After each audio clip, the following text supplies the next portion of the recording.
All right, let's get started. Hello and welcome everyone to today's webinar entitled The Multi-Channel Effect, Modernizing Your Payment Model to Serve Consumers First. My name is Will Morgan. I'm the Senior Research Analyst at Aspire, and I'll be your host today. If you have any questions during the presentation, please drop them in the questions tab on your control panel there, and I'll make sure we address them at the end of the session. So let me introduce our speakers. First, we have Matt Mahoney, who is the Executive Vice President of Sales and Marketing at Racami. He's responsible for go-to-market activities and has extensive sales, marketing, and operations experience in several industries. He's held leadership positions at Cymar Laser, Solimar Systems, Direct Marketing Resources, Taylor Corp, and Tricom Media.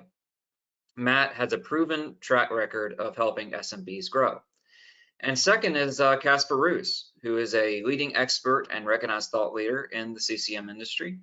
He's the founder and CEO of Aspire, which is a consulting firm specializing in the customer communications management and digital customer experience industries.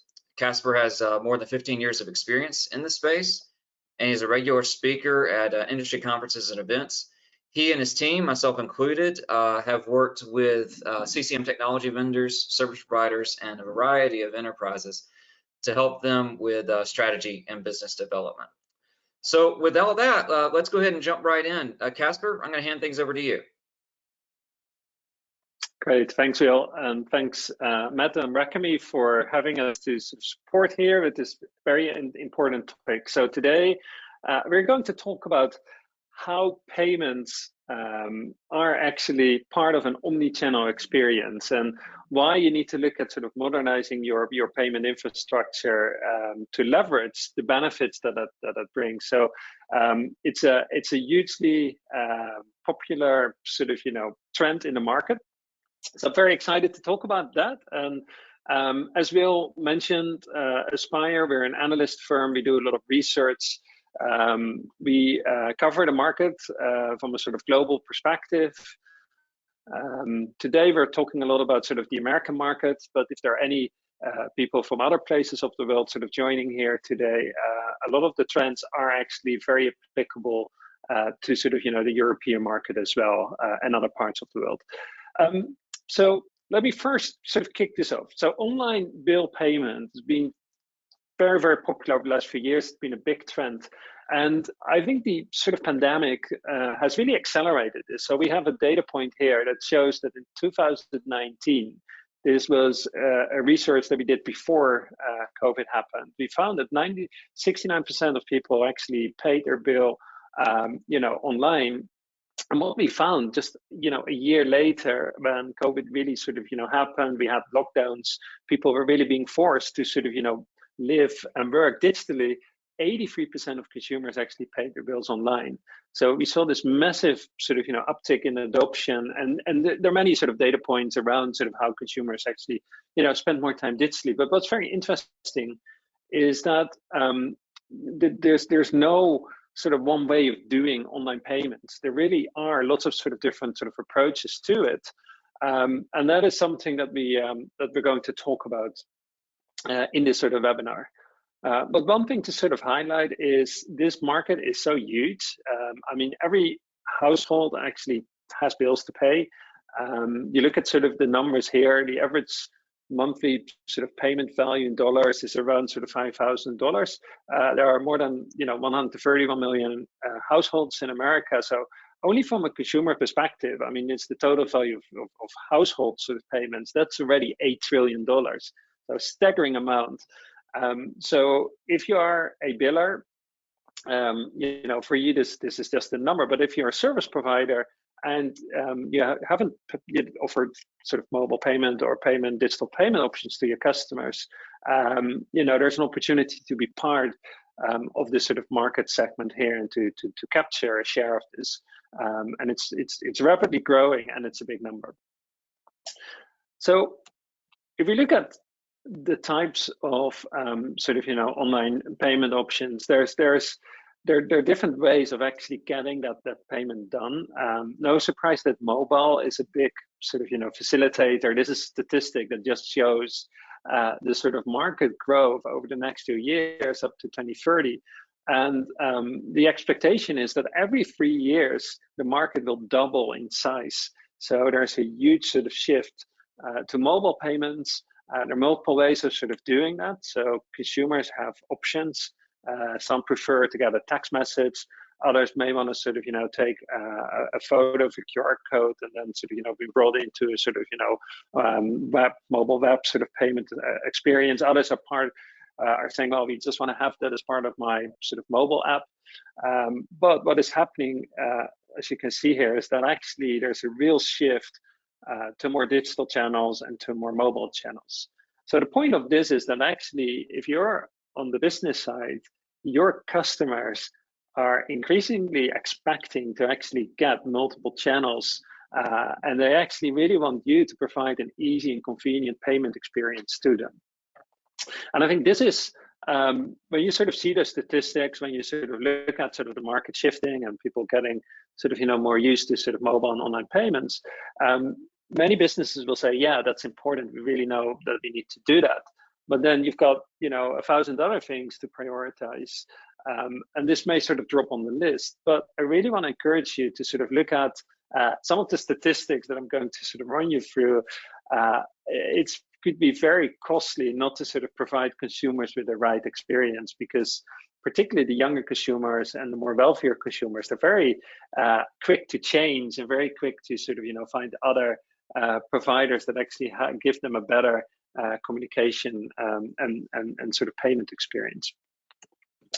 But let's first have a little bit of a look at what enterprises, what businesses are doing. So, we call them enterprises. Business is probably the better word here. It's companies that sort of, send communications to their customers. We survey them. We surveyed 364 businesses in North America. This was done in 2022, and we asked the question, are you actually investing in sort of electronic payments? And what we found was, no surprise, that 90% already use some form of electronic payments, or they use it and they're planning to upgrade. And that's about 39% that is actually saying we want to upgrade. We're planning on upgrading our sort of, mobile payment or online payment capabilities. And the reason they say that is because the current systems are often very siloed. What we tend to find is that payment options are typically closely integrated with sort of the core systems, or they're part of another, let's say, custom built sort of system. And that causes all kinds of sort of challenges, because then it's very costly to change or to maintain. They may not support multiple channels. They may not meet the evolving needs of what consumers are looking for.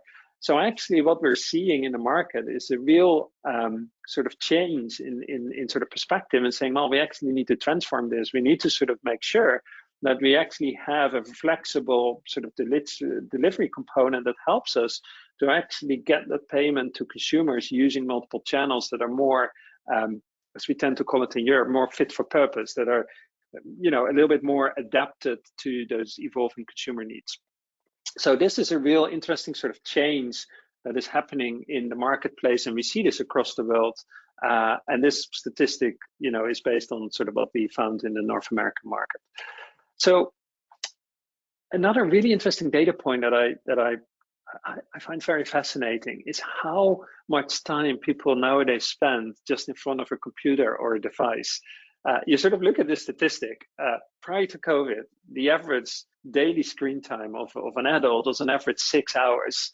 And nowadays it's 11 hours. And there's even a group within that sort of, that sort of, cohort that actually spends more than 14 hours per day on a computer, on a device.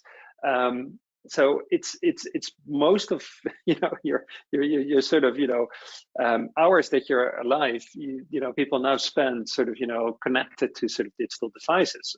And what is interesting about that statistic is that actually when it comes to transactions, to dealing, let's say with let's say insurance renewals or paying bills or taking out new subscriptions, or paying for products that you buy, using e-commerce websites.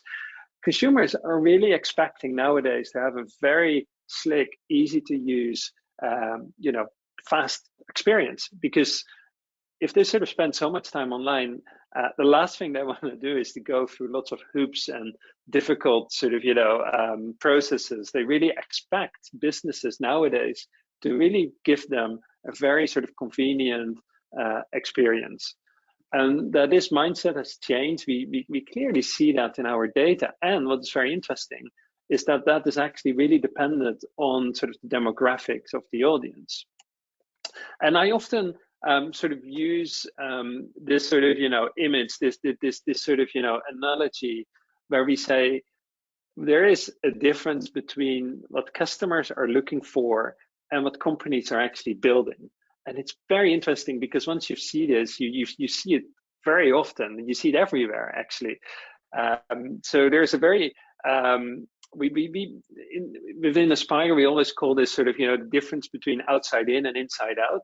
So many businesses say, yeah, we're spending millions on building better customer experience. We sort of create all those journey maps. We sort of do all that research, and then we build something, and you can actually see that that's the path that they sort of built here.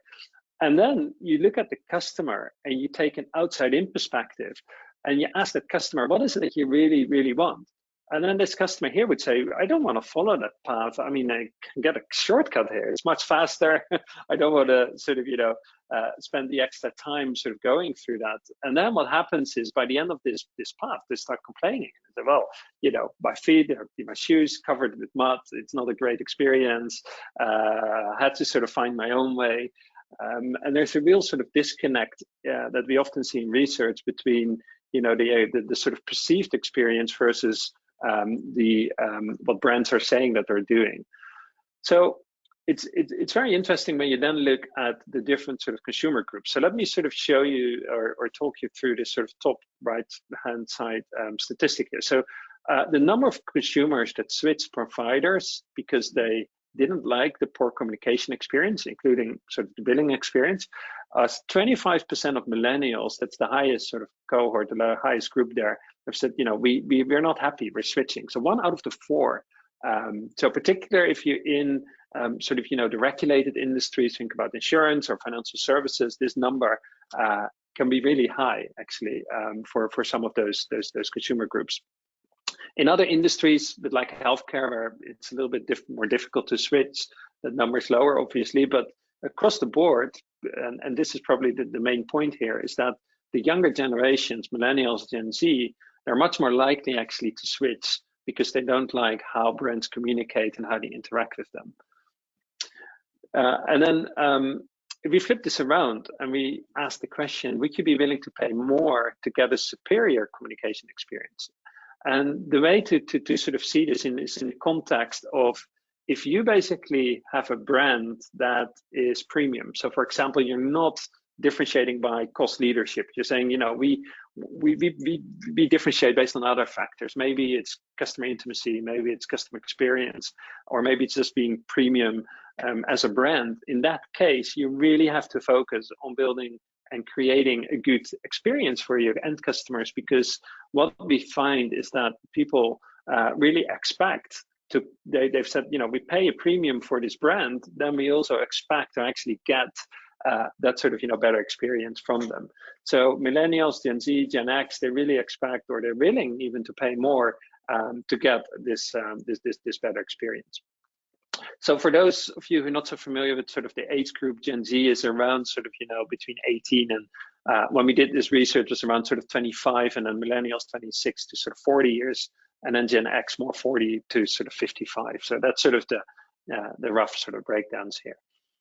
And when we sort of look at that in a bit more detail, information is not relevant. That's a big concern for Gen Z. So those are reasons for them to sort of leave. If they don't get communications or payment options using the preferred channel, or if you look at the bottom one, would you pay more to get a particular experience? What would good look like?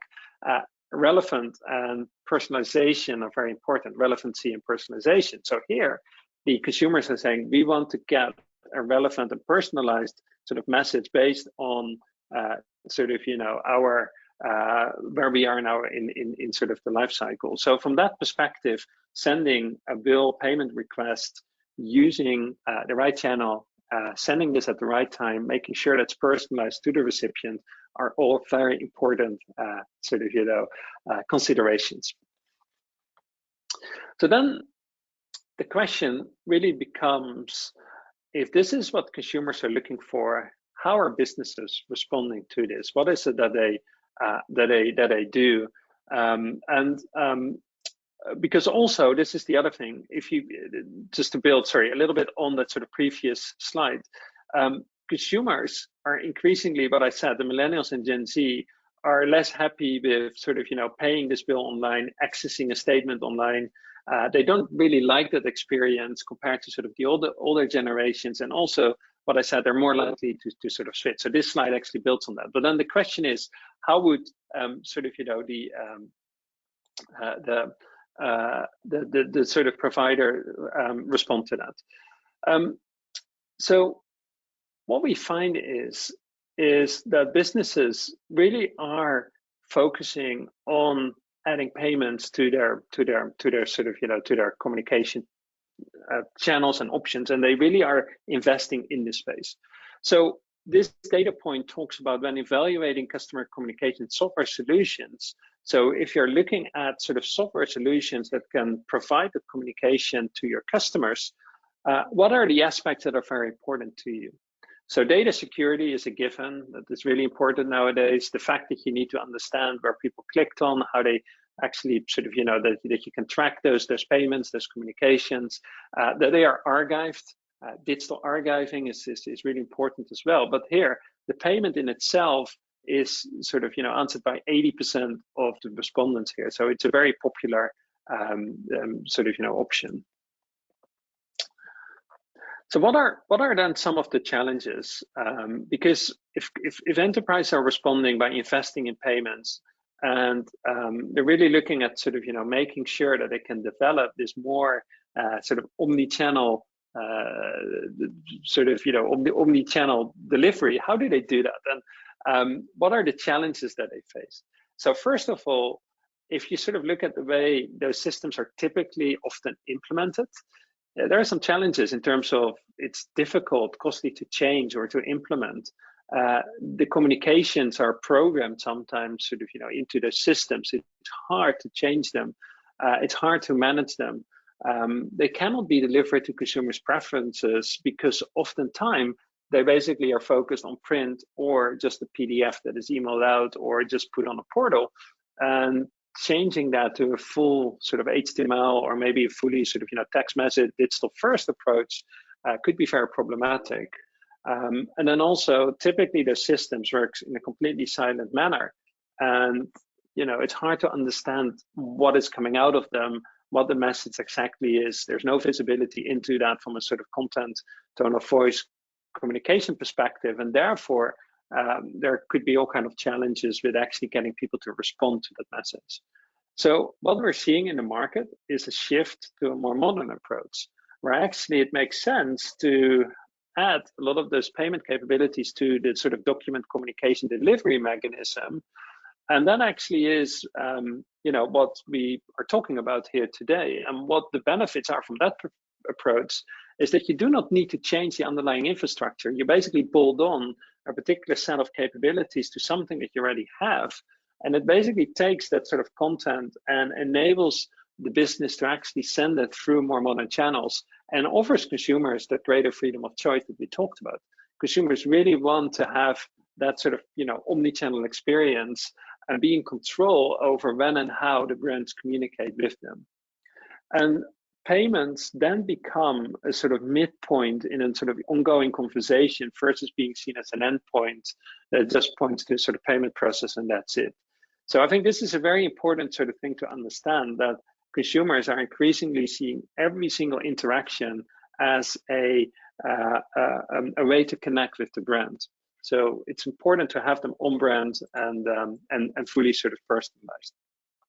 So this is, I think, what, from our perspective, Alchem-e Pay brings to the table. Matt, in his section, will talk a little bit more about sort of the specifics. But as an analyst firm, we analyzed software solutions in the space. So we've taken a look, and I think just looking at sort of what Alchem-e Pay does is it provides that sort of additional sort of add-on that can be sort of that give you that sort of control. So it offloads, as we say, management of infrastructure, software, move communications to that more productive model, and actually allows you to sort of get those notifications out to your consumers, enables you to use those different sort of channels, enables customers to pay through an on-brand sort of experience. There's data security in there, secure sort of document storage, and there are sort of additional areas to sort of build an ongoing conversation by using some of the marketing technologies that are part of the Alchem-e platform. Again, Matt will explain this in a little bit more detail, but I thought it would be good to sort of explain that a little bit, and then also to give you some perspectives on what your peers are doing in the market. So what we found by interviewing sort of enterprises worldwide, and we asked the question, what about your suppliers? Are you looking at sort of bringing them together or rationalizing them? Because this has been a big trend that's been happening over the last few years, where particularly the larger enterprises are saying we actually want to reduce the number of businesses we work with, the number of suppliers, but also on the smaller end of the scale, businesses are saying it would actually make more sense try to get more from one vendor. So 62% of businesses are saying that, and that is what we see here. And also when you look at sort of the Racami sort of approach to the market, their platform is much broader than just payments. It includes sort of print mill capability, workflow. There's lots of additional stuff there to sort of help you. So we do a lot of research on customer experience as well. So we come from that sort of communication angle where we say brands need to sort of make sure that customers get communicated with using the right channels, using the right sort of sort of touch points. And then we ask the question often, it's like, how do you do that as an organization? What are your key initiatives to actually build a better experience by investing in sort of the communication space? So shifting print to digital channels, very popular. You can see it here, data analytics, looking at better ways to do marketing, adding new digital channels, modernizing customer service. But here, modernizing back office functions, including digital payments. 28% of respondents said this. So in the grand scheme of things, there's a decent set of customers that are looking at sort of doing that.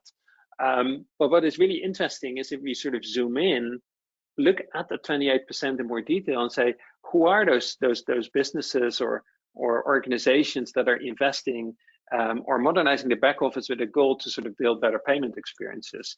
And what stands out here is very interesting is that public sector is actually the top vertical that we find when we sort of explore this data point in a little bit more detail. So public sector is the sort of area where we see most traction from an overall sort of payment adoption perspective. From when we look at sort of the way that payments can drive better experience. Just need to make sure that I say this correctly, and that the reason for that is, and we see this across the board, that citizens actually expect their governments, their government agencies to treat them in the way brands are treating them. So customers or consumers increasingly are getting spoiled by all the efforts, even though it's not perfect. Many brands are really investing a lot of money in better experiences. And every year the bar is being raised, and public sector really needs to sort of own this and get their stuff moving in the same direction. So voters, they may remove public officials if they don't sort of like or if they don't prioritize those positive experiences and interactions. Maybe that negative experiences may increase constituent service calls, and maybe there are further sort of inefficiencies that are happening. There may be frustration about sort of public employees that cannot sort of do the things that they want to do or cannot get the right level of staff in. So what we see is that actually within public sector, the shift to better, call it sort of, I wouldn't say customer experience, but maybe constituent experience or civil experience is becoming more important as well. And then another way of slicing and dicing this data point is by looking at digital maturity levels. So we define the market in different sort of maturity levels. So CCM 1.0, that's the very traditional way of managing communications, very IT-centric, slow to change. Line of business is more CCM 2.0. So this is where the buyers sit. But if some organizations are very advanced, we call them CX leaders, and those companies are much more investing and saying we need to sort of do this compared to some of the other organizations. So if your organization has the ambition to become a CX leader, then I would highly encourage you to look at digital payments as an opportunity to do that, because your peers are doing this. They've seen this as a strategy that works, and it's I wouldn't say easy. Well, it is with the modern, platform. It's easier than going after the real sort of, hard digital transformation in the sort of previous model. And then another point here that I want to highlight, and this is very important as well. When you go to the more digitally advanced organizations, what you tend to find is that those organizations have a much stronger preference for SaaS and for leveraging out-of-the-box connectivity, using APIs, connectors, to sort of get to value much faster than the more traditional way of dealing with this. And this sort of builds on the point that I said earlier in the presentation, that this new platform that Racami has developed, it's built on those standards, and it is built to actually reduce the onboarding time, get you to value very quickly. And that actually is something that those businesses in particular are really looking for. So if you fall in that category, you definitely need to look at this. If you're not there yet, I would encourage you to sort of focus on customer experience, because it's a big driver of revenue growth as well. So with that, this is my last slide before I hand it over to Matt. I think what I've sort of shown you here in this presentation is that there really is a need for a better and a more streamlined experience. And when you do that, it actually brings a lot of business benefits. So consumers are less likely to churn. They, what we see in our research is they like that. They tend to be more loyal. There's an uptick in payment, or lower sales days outstanding, faster payments, and it could be cost savings associated with that as well. We do see a lot of, which is interesting, particularly from a debt collection perspective, where organizations are experimenting more about different channels. So whereas in the past, just send a printed piece, nowadays a lot of businesses are saying, well, actually, we can send an email. If people are not responding, we're sending a text message. And now their business saying, well, let's sort of analyze and find out if we can understand the customer groups and the personas that we have. And actually, maybe there are particular sort of groups that we can actually, it makes more sense to send them a text message in the first place, because they tend to respond much better to that sort of channel. And then if they don't respond, we can follow up with email or then print. So having that sort of orchestration capability and having the multiple channels that you can leverage in that particular debt collection process is becoming much more important than what we've seen previously. So with that, Matt, I'm going to hand it over to you. So it'd be great if you could take us a little bit through sort of, your perspectives on this this new billing model. All right, thank you, Casper. So that was great information. We can relate to that pretty well, because we started this company 15 years ago, Racami, to help organizations with the mass production and distribution of communications, largely transactional, so bills, EOBs, those kinds of things that are high value documents and communications. And a few years ago, prior to that, actually, maybe 10 years ago, we started connecting our CCM solution, our ADF, to billing systems, to payment processors, because some of our customers wanted to not only send a bill, but get paid for the bill. And then as time marched on, we said, you know what, this process of connecting to these various payment gateways to connect, the core processing system that either an in-plant would use, a corporation, or a service bureau would use, to automate the production of the communication and send it out. That process of connecting those systems to a payment gateway would take 6 months or longer. It was a very cumbersome way to connect to these systems. So we said there's got to be a better way, and we started working on a cloud-based, self-contained solution that would look like a printer, right? Because a lot of these bills come off of mainframes. They have been printed for 30 years or longer, and so a bill normally starts its life on some system that was intended to print them. So we said, let's make a billing system that looks like a printer. And that way, the processes of producing those documents can remain the same, and we will ingest them into the billing system, recognize, who those bills belong to, put them in the accounts for those people, and then send them notifications, have a communication engine in there that is part of the overall payment experience. So that's kind of how we came about this process. And it starts off pretty simple, right? If you had one biller and one customer, we wouldn't be talking today. But when you try to do this thing at scale, you have thousands, tens of thousands, millions of customers that you're billing and that need to pay bills, then it becomes an issue, right? You have privacy concerns, you have data that you're managing that you need to secure. You have to make sure that if you have one customer, one citizen, you send them a bill and it's the wrong bill, or you make a mistake, it's only one person. But if you make a mistake at scale, then it can be very, very costly, and in lots of ways, from a PR perspective and also monetarily. So what I want to do is sort of dive into this process of how we connect a biller to a citizen, and what it means, not only from the larger perspective, because as you said, Casper, it's billing.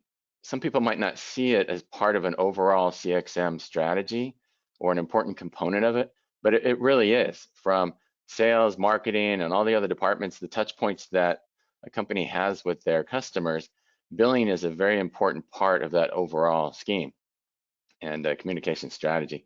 So I'll focus in on the billing part of it for now, but I just want to make that point that the billing should not be something that's like separate. It should really be considered as part of the overall, all the other departments that are thinking about their touch points and the timing of the communications and the brand feel and look and all those things that make an experience good for your customer.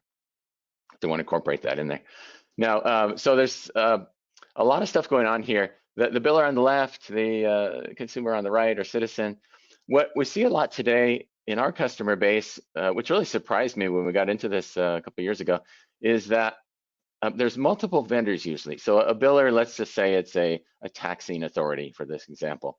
They may be outsourcing to a mail vendor to do the print and mail of those tax bills to send them to the citizen.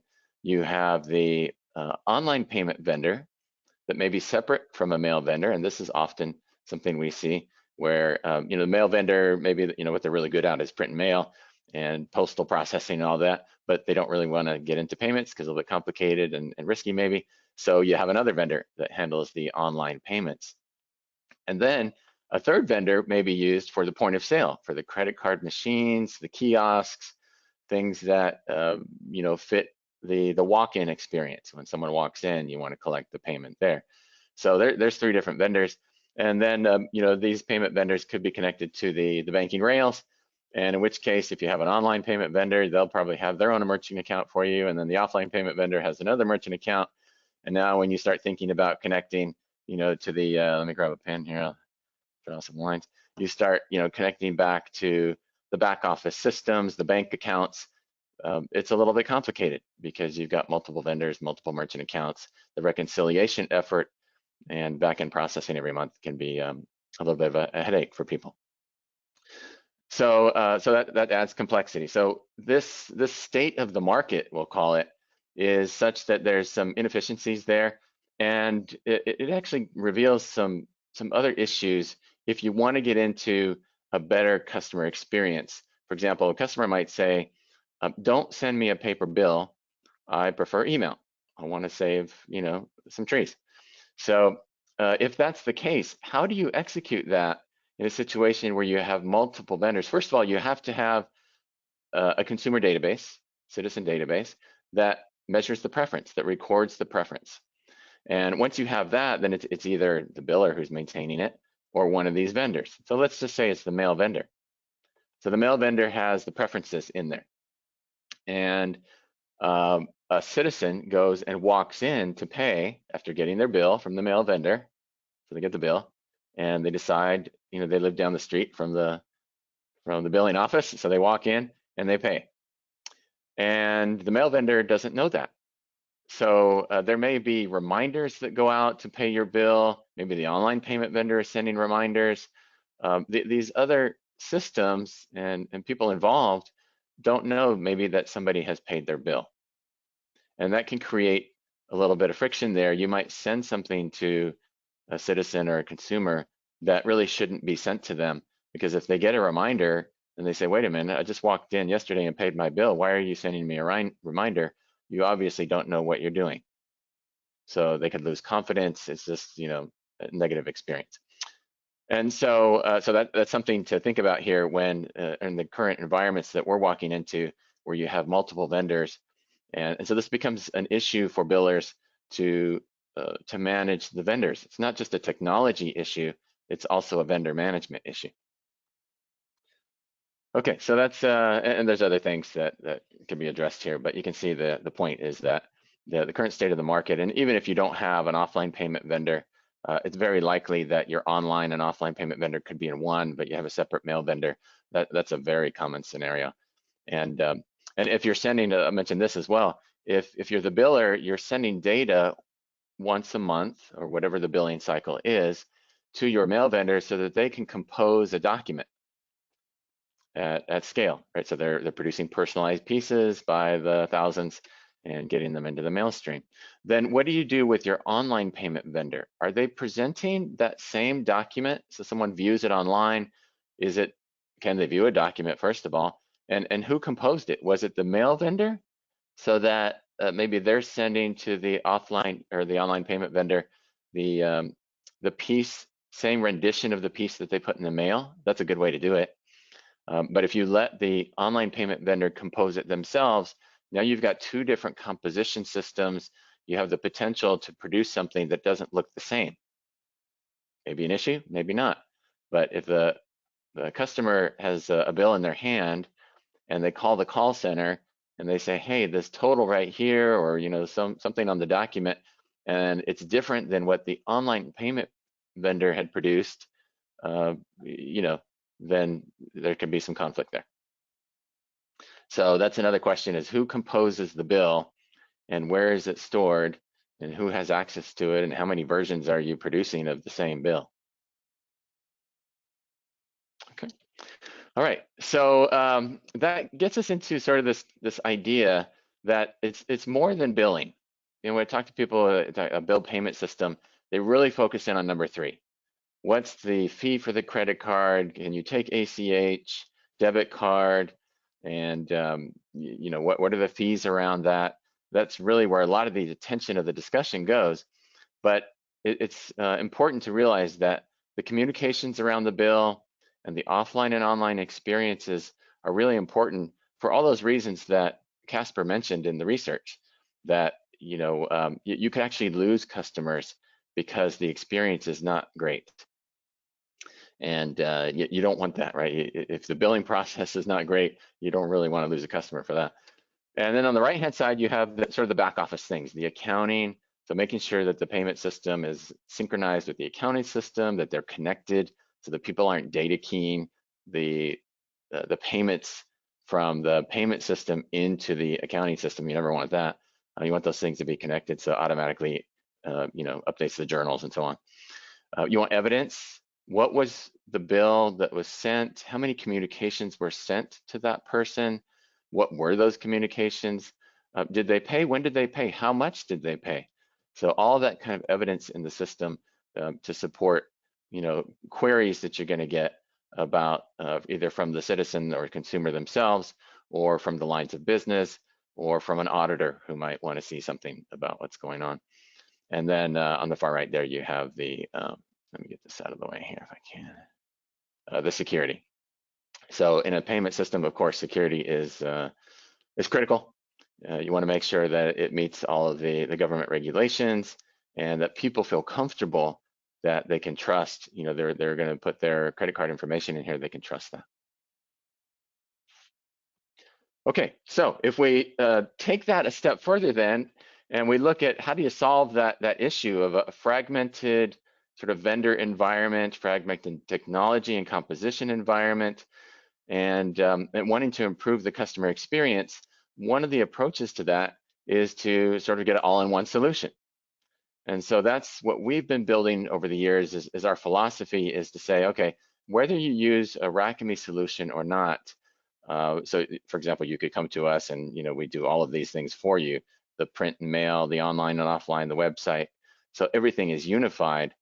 That takes a lot of the inefficiency out of the current market situation and allows for a seamless experience to be delivered to the consumer because one system is aware in real time of the payment and communications activity, the billing activity. So you never would send a reminder to somebody that paid their bill even 30 seconds ago, right? So, so you want automated reminders, you want that sort of efficiency and automation. You got to make sure that that doesn't get messed up by one vendor knowing something and another vendor not. So putting that all in one system is an approach that we've taken to solve this issue, and you can do it from us or you can do it from our customer. We have a lot of service bureau customers that use our technology to provide the same idea, the same concept, where you can go to them and get sort of the all-in-one out of the box. So you send one vendor the data and they take care of it for you. And they would do all of the things 1 through 6 here, except for number 4, which would be your accounting system. And we would connect the billing system to the accounting system. And as I said earlier, this is a cloud-based solution for the online, and then the offline pay experience with the credit card machines, point of sale kiosks, and other things are connected as well.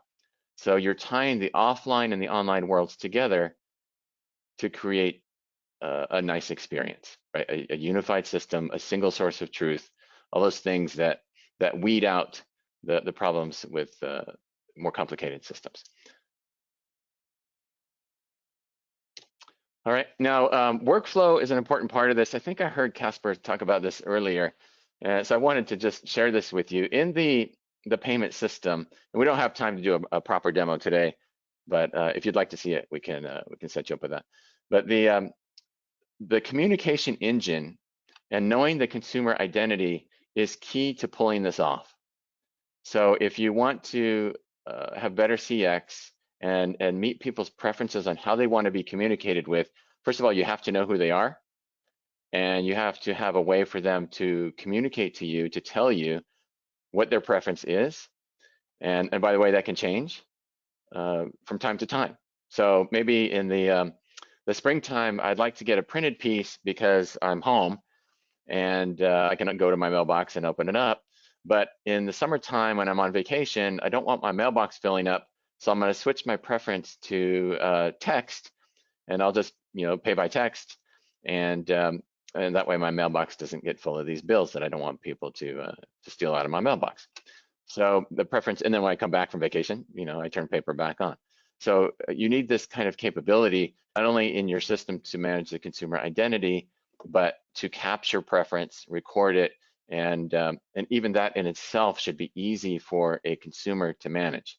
You want them to just be able to easily flip between their preference, and then you know that instantly, and in the next cycle you can execute that preference. So you see here on this workflow inside of our billing system, there's a print, email, SMS, if you can see that, and that's part of some decision logic that we put in here that you can manage, or we help you manage to create the workflow that's appropriate for the personas and their communication preferences and how they pay their bill and where they are in the billing cycle. So early in the billing cycle, everybody's going to get a notice, your bill's ready to pay. And then after that, it becomes a matter of who's paid, who hasn't.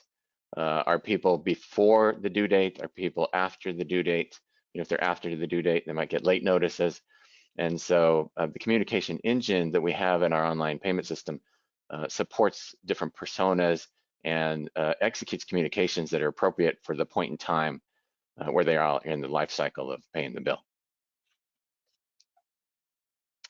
Okay, so let me just show you. I think we've got some time here. I can show you real quickly before we wrap up the what some experiences look like here. So on and we're providing flexibility in the billing system to meet different use cases. So sometimes you want somebody to have an account and they're going to log in. Sometimes maybe they don't have an account, so you want them to create an account so they can sign in, and just, you know, if they know their account number, they can log in.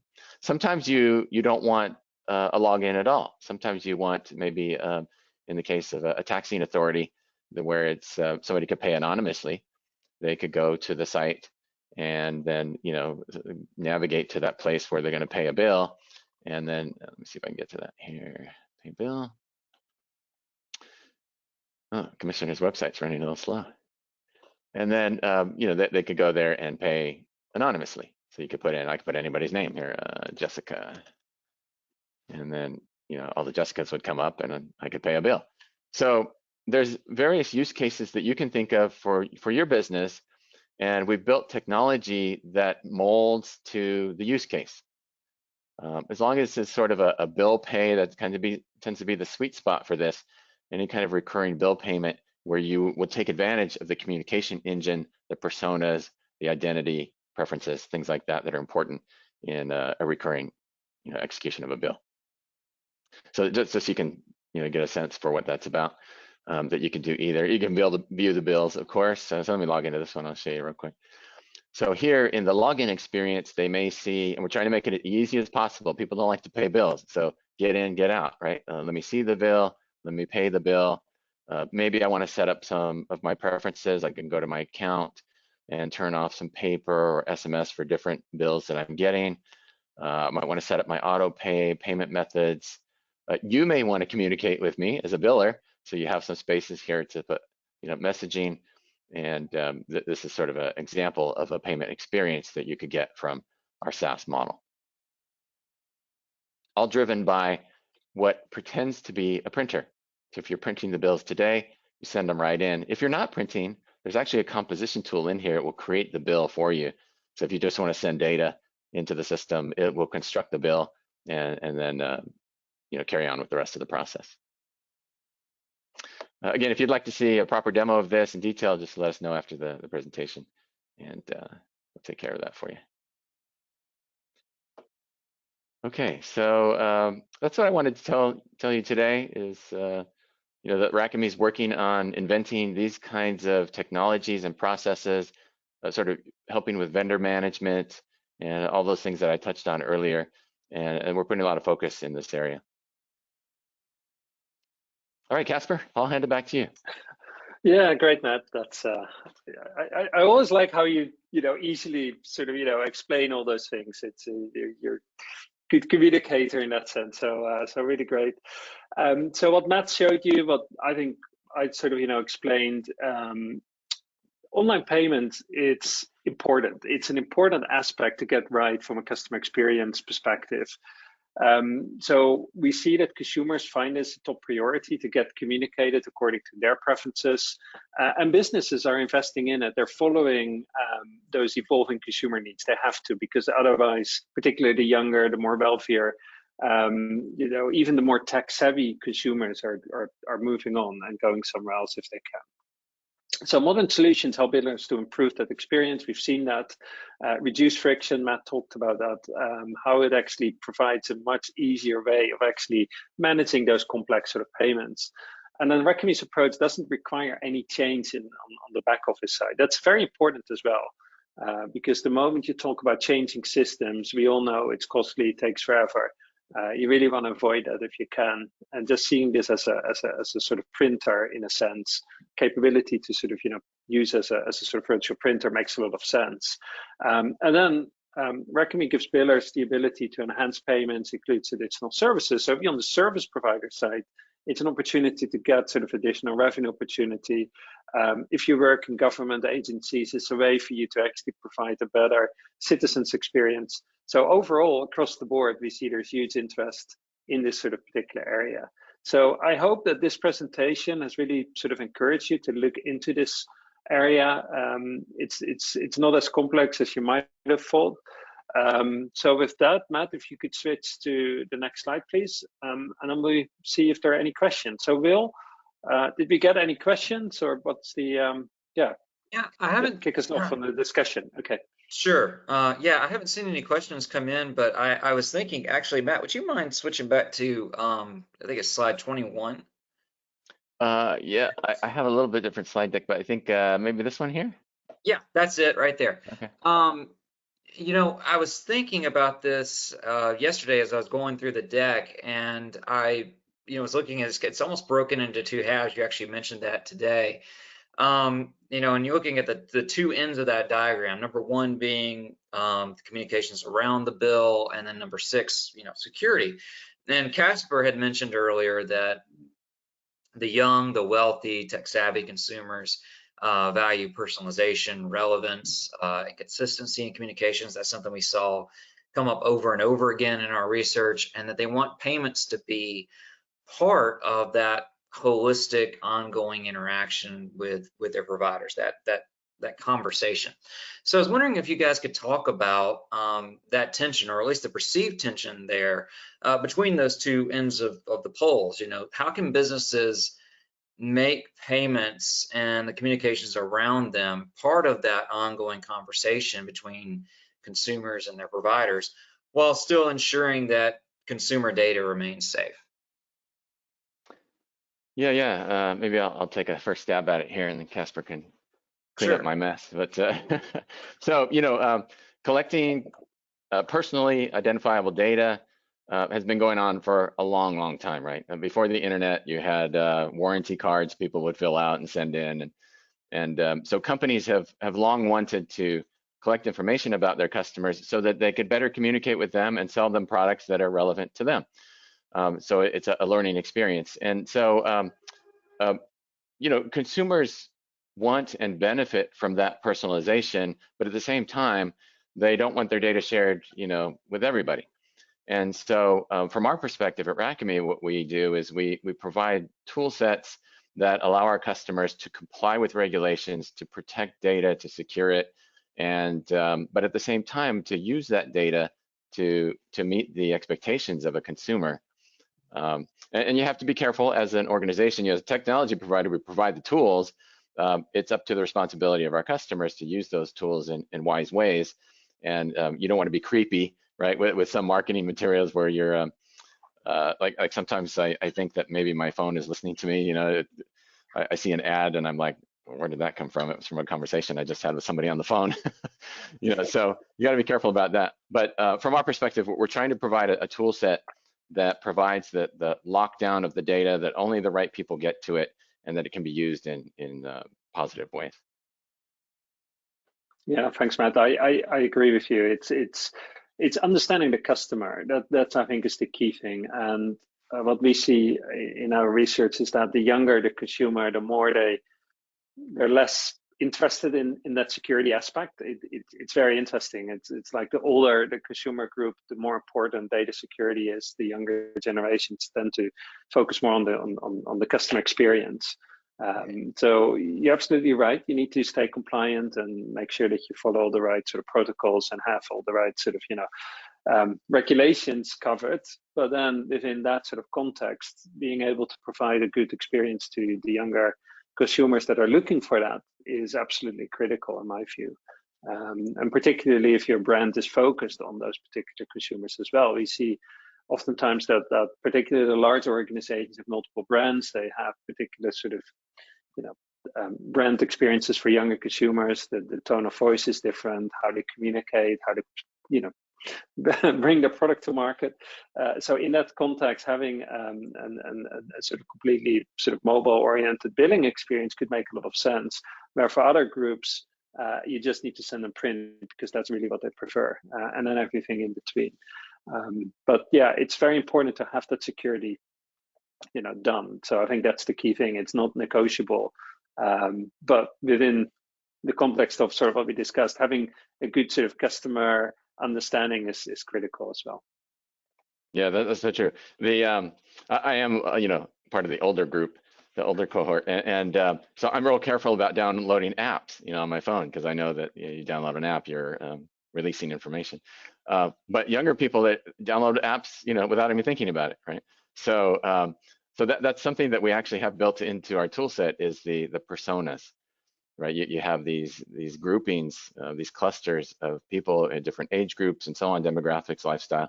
And you can set up the communications around that so that they get different experiences depending on who they are. Great. Yeah. Yeah. Thanks to both of you, and I think we'll probably start wrapping up here. Before we go, though, I wanted to mention that I've written a paper that serves as a companion piece to our webinar. Yeah, there you go. And Racami will be sending that out in the next couple of days, so that in the coming days, I guess, so that you can dive deeper into the topics that we've covered today. There's a lot of the same research covered and same points that we've discussed. So it'll be a good takeaway for you, and hopefully give you more information to go with you. Although, if you have any questions, if you want to follow up, again, thank you for joining us. Hope it's been informative and useful. If you have any questions, you can follow up with Casper or Matt or even myself if you like. And we'll be sure to get back in touch with you. So yeah, thanks very much for joining, and goodbye, everyone. Great. Thanks, Phil. And thanks, Matt. Very good.